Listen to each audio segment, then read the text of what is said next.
Hi wears, இன்றைக்கி என்ன பார்க்க போகிறோம்னா நம்ம கிச்சனில் யூஸ் பண்ணுற சில வேர்ட்ஸ்க்கு இங்கிலீஷை எப்படி சொல்லலாம் அப்படின்னு பார்ப்போம். கிரேட்னா துருவுதல், அதாவது தேங்காய் துருவுறது, சீஸ் துருவி எடுப்போமா, இது எல்லாத்துக்குமே என்னென்னா கிரேட். பீல், ஒரு வெஜிடபிளோ இல்லை ஃப்ரூட்டோ அதோடைய ஸ்கின்னை நம்ம உரித்து எடுக்கிறோமா, அதுக்கு பேர் தான் பீல். மேரினேட்னா இப்போ சிக்கன், ஃபிஷ் இதிலெல்லாம் மசாலாம் தடவி ஊற வைக்கிறோமா ரோஸ்ட் போடுறதுக்கு முன்னாடி, அதுக்கு பேர் தான் மேரினேட்.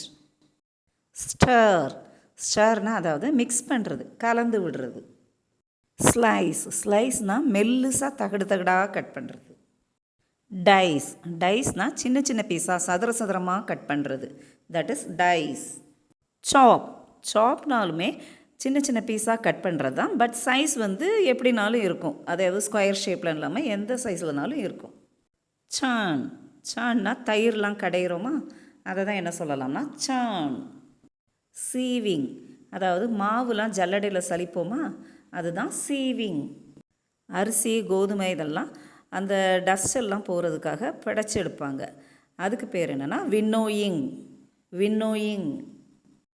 பூரி, சப்பாத்தி இதுக்கெல்லாம் மாவு பிணைகிறோமா, அதை என்ன சொல்லலாம்னா நீடிங். கொஞ்சமாக எண்ணெய் விட்டு அப்படியே வதக்குறோமா, அதுக்கு என்னென்னா சாட்டே. Okay viewers, we'll meet in the next video. Bye.